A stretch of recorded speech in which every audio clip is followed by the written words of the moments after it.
Hello વાલા વિદ્યાર્થી મિત્રો અને મારા ખાખી લવરો પીએસઆઈ ઉમેદવારો માટે ખુશીના સમાચાર. પરીક્ષાની તારીખ જાહેર, કોલ લેટરની તારીખ કઈ છે અને ખાસ કરીને કઈ રીતે કોલ લેટર ડાઉનલોડ કરવા તે સંપૂર્ણ જાણકારી આ વિડીયોમાં મળી રહેશે. ખાસ કરીને વિડીયોમાં બને રહેજો. વિડીયો પસંદ આવે તો વિડીયોને લાઈક કરી અને ચેનલને સબસ્ક્રાઇબ કરી દેજો. સૌપ્રથમ વાત કરવામાં આવે તો પીએસઆઈ કેડરની તારીખ છે 19/4/2024 અને રવિવારના રોજ તમારે પેપર 1 અને પેપર 2 ની લેખિત પરીક્ષા છે યોજાવાની છે. જેમાં કોલ લેટરની તારીખ છે તે 13/4/2024 ના રોજ તમારે 2 વાગ્યાથી તમે કોલ લેટર છે તે ડાઉનલોડ કરી શકશો. કોલ લેટરની તારીખ છે 13/4/2024 અને એક્ઝામની તારીખ 19/4/2024 ના રવિવારના યોજાશે.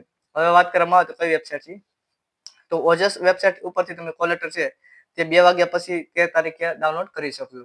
તે કઈ રીતે ડાઉનલોડ કરવા તેના માટે આપણે વિડીયો અપલોડ કરી દઈશું તો કોમેન્ટ કરી દેજો. તો ખાસ કરીને વિડીયો પસંદ આવે તો વિડીયોને લાઈક કરી ચેનલને સબસ્ક્રાઇબ કરી દેજો. તમારા ફેમિલી મેમ્બર જે મિત્ર હોય તેને શેર કરવા વિનંતી. તો મળીશું બીજા વિડીયોમાં. ચાલો બધા મિત્રો જય હિન્દ.